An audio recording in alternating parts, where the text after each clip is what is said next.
कैसे हो आप सब। आज अपन लेकर आए हैं प्रतिशत के लिए आपके शेष पार्ट को। ठीक है, तो ये आपका थर्ड पार्ट है। एक स्कूल के 30% लड़के परीक्षा में फेल हुए, जबकि पास हुए लड़के और फेल हुए लड़कों का अंतर 216 है। तो कुल छात्र कितने थे? तो देखिए क्या है, अगर 30% लड़के क्या हुए, फेल हुए, मान के चलो 100 लड़के थे कुल, 30 लड़के फेल हुए, तो पास कितने हुए? 70। अच्छा, 70 और 30 में कितने का अंतर है? 40 का। अगर लड़के 100 हैं तो कितने का अंतर आ रहा है? 40 का। लेकिन वो बोल कितने का रहा है भाई? अंतर कितने का है? 216 का। भाई जब 40 का अंतर है तो इसका मतलब कितना है? 216 है। मैं मानता हूं अगर भाई 40 विद्यार्थी कितने के बराबर है? 16 के, तो एक विद्यार्थी कितने के बराबर है? 216/40। अच्छा, अपने विद्यार्थी कुल कितने थे? 100। तो मैं लिख दिया 216/40 गुना में 100। ठीक है, एक जीरो से एक जीरो कटा और 4 का भाग दिया, 4 पंजे 20 और 4 चौक 16। ठीक है, 54 और जीरो ये 540। ठीक है, ऑप्शन बी। फिर बता रहा हूं कि पास हुए लड़के फेल हुए लड़के कितने हैं? 30%। और पास कितने? 70। दोनों में अंतर कितने का? 40 का। जबकि क्वेश्चन के अनुसार कितने का? 216 का। ठीक है, 40 के बराबर 216 है, तो 1 के बराबर 216/40। तो इसी प्रकार अपन निकाल लेंगे 100 का। ठीक है। अच्छा, अब अपन बात कर रहे हैं क्वेश्चन नंबर 31 की। तो एक विद्यार्थी को उत्तीर्ण होने के लिए 40% अंक प्राप्त करने थे। तो देखिए अब क्या है कि कितने, जैसे उत्तीर्णांक से कितने कम है, ज्यादा है, इस टाइप के क्वेश्चन अपन कुछ करेंगे। तो ये क्वेश्चन है कि एक विद्यार्थी को उत्तीर्ण होने के लिए 40% अंक प्राप्त करने थे। यदि 50 अंक मिलने पर भी वह 30 अंकों से असफल रहा, ठीक है, तो परीक्षा के अधिकतम अंक कितने? देखिए 50 उसे मिले, अगर उसे 30 और मिलते तो पास हो जाता। ठीक है, और पास होने के लिए कितने प्रतिशत अंक जरूरी हैं? 40%। इसका मतलब जो 80 अंक हैं वो किसके बराबर हैं? 40% के। ठीक है। अच्छा, इसको मुझे 100% करना है, तो मतलब 1% के लिए कितना हो जाएगा? मैं लिख सकता हूं क्या? देखिए 40% के को अपन अंक लिख रहे हैं 80, तो 1% के लिए 80/40। तो 100% अंकों के लिए 80/40 गुना में 100। तो ये अपने पास हो गया 2 और ये आगे कुल अंकों की संख्या क्या आ गई? 200। दोबारा बता रहा हूं कि उसको उत्तीर्ण होने के लिए कुल अंक चाहिए 40%। ठीक है, 50 अंकों से मिले और 30 अंकों से वह सफल रहा, मतलब 30 अंक और मिलते तो वह क्या हो जाता? सफल हो जाता। तो 50 और 30 80 अंक पर वह सफल होता, जबकि सफल होने का उत्तीर्णांक कितना प्रतिशत कितना है? 40%। इसका मतलब 40% किसके बराबर है? 80 के। 1% किसके बराबर होगा? 80/40 के। तो 100% किसके बराबर होगा? 80/40 गुना में 100। ठीक है, अब बात करते हैं अपन क्वेश्चन नंबर 32 की आपके की। क्वेश्चन नंबर 32 क्या है कि एक परीक्षा में एक छात्र को 120 अंक प्राप्त हुए, वह 30 अंकों से अनुत्तीर्ण हो जाता है। उसे परीक्षा में पास होने के लिए न्यूनतम 30% अंक लाने थे। तो परीक्षा का पूर्णांक क्या था? तो देखिए क्या है, अपन बात कर रहे हैं कि परीक्षा 120 अंक प्राप्त किए उसने। ठीक है, मैंने लिख दिया 120 अंक। और कितने अंकों से अनुत्तीर्ण हुआ? 30 अंकों से। इसका मतलब उसे 150 अंक पर वह क्या होना था? पास। लेकिन 150 अंक कितने के बराबर है? 30% के। किसमें दिया गया है? क्वेश्चन में। भाई न्यूनतम उत्तीर्णांक कितने? 30%। इसका मतलब मैं लिख सकता हूं 30 किसके बराबर है? 150 के। तो 1 किसके बराबर होगा? 150/30 के। तो 100% मतलब पूर्णांक किसके बराबर हो जाएगा? 150/30 गुना में 100। ठीक है। अच्छा, ये कितनी बार कटेगा? 5 बार। तो उत्तीर्णांक कितना हो जाएगा? 500। ऑप्शन डी अपना। ठीक है, पहले वाले में भी ऑप्शन लगा लेना 200 से ऑप्शन सी। ठीक है, यहां तक कोई प्रॉब्लम नहीं होनी चाहिए। अपन को सिर्फ उस हिसाब से देखना भाई कितने अपन को न्यूनतम अंक पता चलने चाहिए, प्रतिशत पता चलने चाहिए, कौन सा किसके बराबर है। ठीक है, अब अपन बात करते हैं क्वेश्चन 33 की कि एक छात्र 20% अंक प्राप्त करता है, वह 6 अंक से फेल हो जाता है। दूसरा 30% अंक प्राप्त करता है और उत्तीर्ण अंक से 6 अंक ज्यादा प्राप्त करता है। तो देखिए क्या है कि एक ने, अब मैं लिख रहा हूं फर्स्ट छात्र और सेकंड छात्र, ठीक है, उसने 20% अंक प्राप्त किए, दूसरे ने 30% अंक प्राप्त किए। मान के चलो यहाँ पर कोई उत्तीर्णांक का दायरा है, उसने 20% में 6 अंक कम प्राप्त किए, -6, इसने ये +6 गया, ठीक है। तो -6 और +6 में कितने का अंतर है? 12 का। कितने का अंतर है? 12 का। इन दोनों में कितने का अंतर बचा? 10 का। इसका मतलब 10% है, तो कितने के बराबर है? 12 के। कितने के बराबर है? 12 के। अपन को पूछा है उसने कि उत्तीर्णांक क्या था। मैं निकाल सकता हूं भाई, जब देखो ये 6 अधिक जा रहा है और ये 6 कम रह रहा है, इसका मतलब दोनों के बीच में कितना प्रतिशत है? 25% है। न्यूनतम उत्तीर्णांक क्या था? अच्छा, ये 25%, ठीक है। लेकिन अपन को अंक ज्ञात करने हैं, तो मैं लिख रहा हूं कि 10% किसके बराबर है? 12 के, ठीक है। तो 1% किसके बराबर होगा? 12/10 के। तो अपने पास कितने प्रतिशत निकालना है अपन को? 25%। तो 25% किसके बराबर होगा? 12/10 गुना 25। तो देखिए क्या होगा, ये 2 बार कटेगा 5 से, ये 5, 12×5 60/2 बराबर 30। देखिए अगर बात करता हूं मैं प्रतिशत की, तो उत्तीर्ण अंक प्रतिशत था 25। उत्तीर्ण अंक का प्रतिशत क्या था? 25। 25% पर उत्तीर्ण हो रहे थे।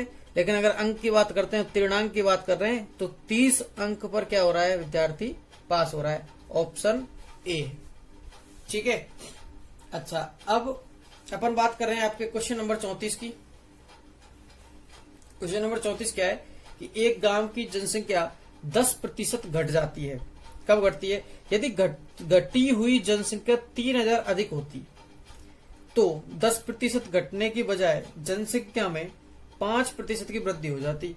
तो गांव की मूल जनसंख्या क्या थी? तो देखिए मैं बता रहा हूं, एक गांव की जनसंख्या मान के चलो पहले 100% थी, अब घट के कितनी आ गई? 10% घटी तो 90 हो गई। अगर यह 3000 अधिक होती, मान के चलो जो भी थी संख्या, उसमें 3000 अधिक होती, तो ये कितने चल जाती? जनसंख्या 100 से प्लस चल जाती, 5% हो जाती अधिक, मतलब 105 हो जाती, ठीक है। तो इन दोनों में अंतर कितने का? 15 का। अच्छा, लेकिन वो कह रहा है कि कब होती है 5% अधिक? जब 3000 अधिक होती। तो इसका मतलब 15 किसके बराबर है? 3000 के। 15 अगर 3000 के बराबर है, तो एक होगा 3000/15 के बराबर, और 100% होगा अपने पास 3000/15 गुना में 100। तो देखिए मैंने लिखा 15 दूनी 30, 200 और गुना 100, तो ये अपने पास आ जाएगी जनसंख्या, मूल जनसंख्या 20,000। Option B. फिर बता रहा हूं कि देखिए इन दोनों में प्रतिशतों में अंतर कितने का था? 90 से 105 हो जाती। अगर 3000 बढ़ती, तो इसका मतलब इस 15 के बराबर क्या थी? 15% बढ़ती, ठीक है। तो 15% के बराबर क्या हुआ? 3000। तो 1% बराबर होगा ये 3000/15, तो 100% के बराबर हो जाएगा, गुना हम 100 कर देंगे अपन, ठीक है, एक नियम से। अच्छा, अब अपन चलते हैं अगले क्वेश्चन पर, ठीक है। अपना 35वां क्वेश्चन है कि एक उम्मीदवार जिसे वैध मतों का 80% मत प्राप्त हुए, ठीक है, तथा 48,000 मतों से विजयी घोषित हुआ। यदि उस चुनाव में कुल 2 ही उम्मीदवार थे, तो 20% मत तथा 20% मत अवैध घोषित किए गए, तो कुल मत ज्ञात करो। अब बात करते हैं अपने पास कि उम्मीदवार जिसे वैध मतों का 80% प्राप्त हुआ। देखिए एक को वैध मतों का 80% मिला, तो दूसरे को कितना मिला होगा? 20%। भाई तभी तो 100% हुए। अच्छा, उसके बाद अब इनमें बात आती है कि कितने का अंतर है? 60 का। लेकिन वास्तविकता में उनमें अंतर कितने का दिया गया है? 48,000 का। तो 60 किसके बराबर होगा? 48,000 के। तो एक किसके बराबर होगा? 48,000/60 के। तो 100 किसके बराबर होगा? 100 के लिए मैं गुना कर दूंगा 100 का, तो ये 60 का भाग दिया मैंने, तो 8 छिंग 48, ठीक है, 1 0 से 1 0 कट जाएगी, 800। तो 100% जो वैध मत हैं उसका मतलब क्या हुआ, 80,000। इसका मतलब कुल जो वैध मत थे वो क्या थे, 80,000। ठीक है, अब बात की जा रही है कि 20% मत अवैध घोषित थे। इसका मतलब जो कुल मत गिरे थे उनमें 20% अवैध थे और 80% क्या बचेंगे। अगर देखिए 20% अवैध हुए तो 80% क्या होंगे, वैध। तो 80% का मतलब 80,000 है, तो 100% का मतलब भी 100,000 मतलब 1 लाख। अपन निकाल सकते हैं, आपके पास ऑप्शन ए आ गया। ठीक है, मैं दोबारा बता रहा हूं कि वैध मतों में 2 उम्मीदवारों में अंतर कितने का, 60 का, लेकिन वास्तविकता में यहां पर जीत का अंतर क्या दिया गया है, 48,000। उस हिसाब से अपने पास निकल के आ जाएगा 100% वैध मत 80,000। अच्छा, वैध मत 80,000 हैं, लेकिन उसने बोला कुल मतों के वैध मत कितने, 80% हैं। ठीक है, तो अपने पास अगर 80% 80,000 है तो 100% कितने हो जाएंगे, 1 लाख। ठीक है, ऑप्शन ए। अब बात करते हैं अपन क्वेश्चन नंबर 36 की। एक चुनाव में 2 उम्मीदवार थे, एक को 60% अंक प्राप्त हुए, वह 12,000 मतों से विजयी घोषित कर दिया गया। उस चुनाव में कुल कितने मत डाले गए। तो देखिए क्या है, इसमें वैध और अवैध का कोई लफड़ा नहीं दिया है अपने पास। इस टाइप के क्वेश्चन में अपन को सीधा लिखना है भाई, एक को 60% प्राप्त हुए, दूसरे को कितने प्राप्त होंगे, 40%। दोनों में अंतर कितने का, 20 का, लेकिन उसको कितने से विजयी घोषित किया गया है, 12,000 से। इसका मतलब जब 20 12,000 के बराबर है तो 1 12,000 बटे 20 के और 100 12,000 बटे 20 गुना में 100 के। ठीक है, तो ये अगर मैं इसका भाग देता हूं तो ये आएगा 600 और 600 को गुना 100 से करूंगा तो आंसर आ जाएगा 60,000। 60,000 ऑप्शन है, ऑप्शन डी। ठीक है, अब अपन बात करते हैं क्वेश्चन नंबर आपका 37। इस टाइप के अच्छे क्वेश्चन से देखना, चीनी के मूल्य में 20% की वृद्धि हो जाने से एक व्यक्ति 400 रुपए में 8 किलो चीनी कम खरीद पाता है, तो चीनी का वर्तमान मूल्य क्या है। तो देखिए मैं इसको एक्स के हिसाब से कर रहा हूं, जितना शॉर्ट हो सकता है उतना कर रहा हूं। ठीक है भाई, तो देखिए अगर चीनी का मूल्य पहले मान के चलो एक्स था, ठीक है, 20% की वृद्धि हुई तो दोबारा में हो गया 120 बटे 100 एक्स। ठीक है, प्रारंभिक मूल्य ये था और वर्तमान मूल्य ये हो गया। अच्छा, उसके बाद अपन कह रहे हैं कि एक व्यक्ति 400 रुपए में 8 किलो चीनी खरीद पाता है, उसके पास कुल रुपए हैं 400, रेट ये है तो चीनी खरीदता है। तो देखिए अब पहले चीनी कितनी खरीद पाता था, 400 बटे एक्स, और अब चीनी कितनी खरीद पाएगा, मैं 400 में भाग दे दूं किसका, 120 एक्स बटे 100 का। ठीक है, अब 100 को मैं ऊपर लिख सकता हूं, इसका मतलब क्या होगा कि 40,000 बटे 120 एक्स, 1 0 से 1 0 कट गई, तो इसको लिख सकता हूं मैं भाई 4,000 बटे 12 एक्स। ठीक है, अच्छा अब बात आती है कि कम खरीद पाता है तो कितने किलो चीनी की। देखिए पहले वो चीनी जितनी खरीद रहा था उसमें से अब कितनी कम खरीद पा रहा है, 8 किलो। तो इसका मतलब इन दोनों का अंतर क्या है, 8 किलो। ठीक है, 8 किलो इनका अंतर है, तो मैं लिख देता हूं। देखिए 400 बटे एक्स माइनस, अच्छा इसमें 4 का भाग जा रहा है तो इसको लिख सकता हूं मैं 1000 बटे 3x, तो 1000 बटे 3x। ठीक है, तो 3x एलसीएम में है अपने पास, और ये किसके बराबर है, 8 के। 3x एलसीएम में तो 2 बार गया तो ये 800 माइनस यहां क्या आएगा, 1000। ठीक है, तो ये अंतर है क्योंकि मैंने इसमें से इसको घटा दिया भाई, बाद में कम खरीद पा रहा है। अच्छा इसमें से देखना अपने पास 4, अच्छा 1200 हो जाएगा, ये यहां हुई थी मिस्टेक थोड़ी सी। तो देखिए क्या होगा, 1200 माइनस 1000, ये अपने पास 8 के बराबर है, तो मैं लिख सकता हूं 200 200 बचा, और 8 तिया 24, 24x। तो x का मान आएगा अपने पास 200/24। अच्छा देखिए, अब अगर मैं x का मान यहां रख देता हूं, अपन को कौन सा मूल्य ज्ञात करना है, वहां पर x का मान ज्ञात रख दीजिए। तो अपन को ज्ञात करना है वर्तमान मूल्य। तो वर्तमान मूल्य ये है, प्रारंभिक मूल्य ये था, मैं लिख देता हूं ये प्रारंभिक है और ये वर्तमान है। ठीक है, तो अब मैं बात करता हूं कि अपने पास प्रारंभिक मूल्य में मैं यहां पर रख देता हूं x का मान वर्तमान मूल्य में। तो देखिए क्या होगा, 120/100, ये x का मान रखा तो ये आएगा 200/24। तो 20 से 20 कट गई। उसके बाद 24 का गुना किया तो 5, और 5 दूनी 24 का भाग दिया तो 5 पर गया 120 में, और इधर बचेगा 5 दूनी 10। तो 10 आपका आंसर सी, वर्तमान मूल्य क्या होगा उसका 10। ठीक है। अच्छा, अब अपन बात करते हैं क्वेश्चन नंबर 38 की।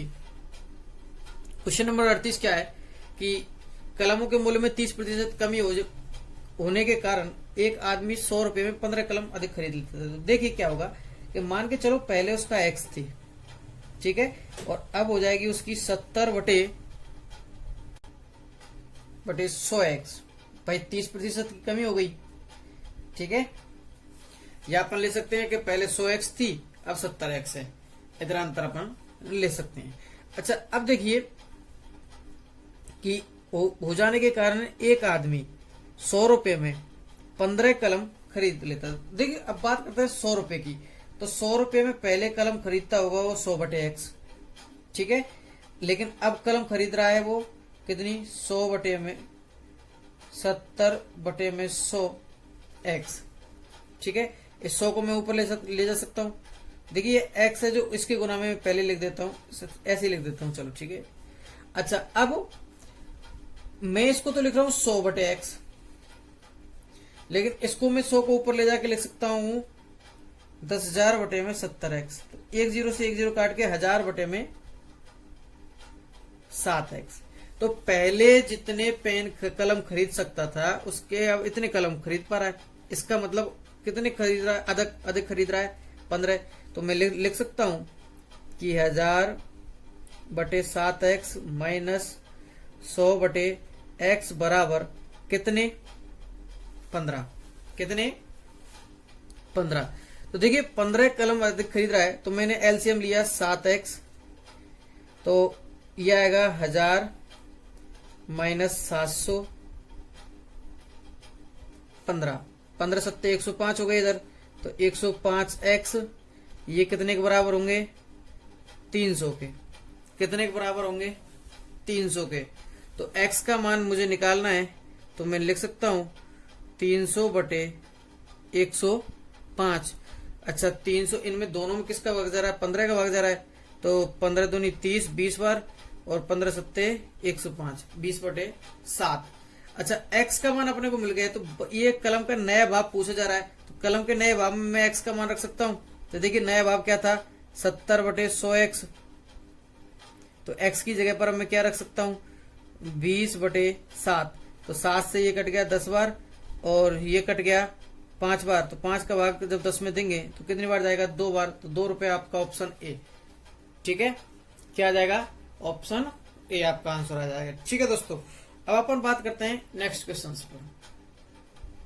नेक्स्ट क्वेश्चन में अपने पास है क्वेश्चन नंबर 39 है कि 80 लीटर दूध और पानी के मिश्रण में दूध और पानी 5:3 है। देखिए, और कितना पानी उसमें मिला दिया जाए कि पानी की मात्रा 50% हो जाए। तो देखिए इनमें दोनों में बराबर बराबर करना है। तो इसका मतलब जो पहले 5:3 है उसको 5:5 मतलब 1:1 हो जाएगा। इसका मतलब इसमें 2 और जोड़ दें अपन। 2 किसका, 2 किसका, दोनों का योग कितना है, 8। ठीक है, और कितने लीटर दूध है, दूध और पानी कुल मिला के 80। तो मैं कर देता हूं, कितने का भाग गया है, 8 का भाग 10 बार, और 10 गुना 2 क्या आएगा, 20 लीटर। 20 लीटर अगर मैं पानी उसके अंदर मिला दूं तो क्या हो जाएगा, दोनों का 50-50% हो जाएगा। और आप इस तरीके से भी कर सकते हैं कि जैसे 5:3 निकाला तो इसका मतलब क्या हुआ, 50 लीटर दूध है और 30 लीटर पानी है। तो अगर मैं इसमें 20 लीटर मिला दूं तो 20 लीटर मिलाने पर ये क्या हो जाएगा 50 और 50। ठीक है। अच्छा, अब अपन बात करते हैं क्वेश्चन नंबर आपके 40 की। क्वेश्चन नंबर 40 में आपके पास दिया गया है कि 60 लीटर दूध और पानी के मिश्रण में 25% दूध है, कितने लीटर दूध उसमें मिलाया जाए जिससे कि 40% दूध बन जाए। तो देखिए 25% का मतलब क्या है कि भाई 60 लीटर दूध और पानी के मिश्रण में दूध की मात्रा है 15 लीटर, भाई इसका 25% मतलब 1/4, और 45 लीटर आपके पास क्या है इसमें पानी है। क्या है 45 लीटर पानी में लिख देता हूं, ये दूध और यहां पर पानी। ठीक है। अच्छा 15 और 45 दूध और पानी हो गए, तो अब वो कह रहा है कि कितने लीटर दूध और मिलाया जाए कि इसमें 40% दूध बन जाए। तो देखिए 40% दूध बनाने के लिए अपन को इसको 60% के बराबर करना होगा। ठीक है। अच्छा इसको 60% कर देता हूं, तो मैं 60 के बराबर अगर 45 है तो 1 के बराबर 45/60, तो 40 के बराबर अपन को भाई 40% दूध के लिए क्या करना है कि 45/60 गुना में 40। तो देखिए क्या आएगा, ये 3 बार 15 से, ये 4 बार, और 4 से ये 10 बार। ठीक है। इसका मतलब 3 गुना 10 कितना हुआ 30 लीटर। अपने पास दूध कितना होना चाहिए 30 लीटर, लेकिन है कितना 15 लीटर। इसका मतलब मैं इसमें 15 लीटर और जोड़ दूं तो ये कितना हो जाएगा 30 लीटर। तो 15 आपका आंसर डी हो जाएगा। ठीक है। अब अपन बात करते हैं क्वेश्चन नंबर 41 की। x का 8% बराबर y का 4%, तो x का 20% क्या होगा। तो x का 20% पहुंचाने के लिए अपन ने कितने का गुना कर सकते हैं इसमें, भाई 8 का गुना अगर मैं 2.5 से करूं तो क्या हो जाएगा 20। ऐसे ही इसी 2.5 का गुना मैं क्या किससे कर दूं, 4 का गुना मैं 2.5 से कर दूं तो क्या आ जाएगा 10। इसका मतलब x का 20% y के किसके बराबर है 10% के। ऑप्शन ए आपका आंसर हो जाएगा। अगर आपको इस तरीके से नहीं होगा तो आप 20/8 और गुना में 4 कर सकते हो। ठीक है। तो ये आ जाएगा अपने पास 2 बार गया, और ये 10%। ठीक है। इस 20 को, ये 8 को 20/8 लिख सकते हो। ठीक है। अच्छा अब मैं लिखता हूं क्वेश्चन नंबर 42 में, दिख रहा है आप सबको। तो देखिए क्या है कि यदि किसी संख्या के 60% में 120 जोड़ दिया जाए तो मूल संख्या प्राप्त हो जाती है। देखिए 60% में अगर मैं 40% और जोड़ता हूं तो कितना आता है 100%, और 100% का मतलब मूल संख्या। इसका मतलब 40% किसके बराबर है 120 के। आपको क्वेश्चन बोला है 120 जोड़ने के लिए, तो 40 अगर 120 के बराबर है तो 1 होगा 120/40 के, और अगर मैं 100 की बात करूंगा तो गुना 100 और हो जाएगा इधर। ठीक है। तो ये हो जाएगा 3 बार कटेगा और 300 हो जाएगा गुना करने पर। तो मूल संख्या क्या हो जाएगी आपकी 300 प्राप्त हो जाएगी। ठीक है। अच्छा अब अपन बात करते हैं क्वेश्चन नंबर 43 की। क्वेश्चन नंबर 43 में कि किसी संख्या के 40% में से 40 घटा दिया जाए तो परिणाम भी 40 प्राप्त हो जाता है। तो ऐसे क्वेश्चंस में आपको रिवर्स चलना है कि मैंने 40 परिणाम प्राप्त हुआ था, उसमें कब प्राप्त हुए थे जब 40 घटाए थे। तो अब की बार 40 जोड़ देता हूं, इसका मतलब क्या प्राप्त हुए अपने पास 80, और ये किसी संख्या का क्या है 40% है। तो इसका मतलब जब 40% 80 है तो 1% होगा 80/40, और 100% होगा इसमें 100 का गुना करने पर तो ये हो जाएगा 2, और जब ये 2 गुना 100 करने पर क्या आएगा अपने पास 200। Option D. अब बात करते हैं अपन क्वेश्चन नंबर 44 की कि दो संख्याएं तीसरी संख्या से क्रम से 20% और 25% अधिक हैं तो पहली संख्या दूसरी संख्या से कितना प्रतिशत कम है। तो देखिए क्या है कि दो संख्याएं तीसरी संख्या से, तो तीसरी संख्या अपन ने 100 मानी। ठीक है। तो उससे क्रम से कितने अधिक हैं, एक तो 120 हो जाएगी और एक तो 125 हो जाएगी। 125 और 100 हो गई, तो तीन संख्या तो ये हो गई। अब पहली संख्या दूसरी संख्या से कितना प्रतिशत कम है। देखो पहली संख्या अंतर दोनों में कितने का है 5 का, किस पर निकालना है दूसरी पर 125 पर। भाई दूसरे से कितना प्रतिशत कम है ये पूछा है, दूसरे पर निकालना है तो गुना 100। तो 5 का भाग दिया 125 में कितनी बार गया 25 बार, और 25 का भाग 100 में दिया तो कितनी बार गया, 4 बार, तो 4% कम है ऑप्शन आपका सी। और इस तरीके से अपन लगभग सभी टाइप के क्वेश्चन अपने प्रतिशत से कर चुके हैं। तो धन्यवाद दोस्तों, देखते रहना, और जिन्होंने चैनल को सब्सक्राइब नहीं किया वो चैनल को सब्सक्राइब जरूर कर लेना।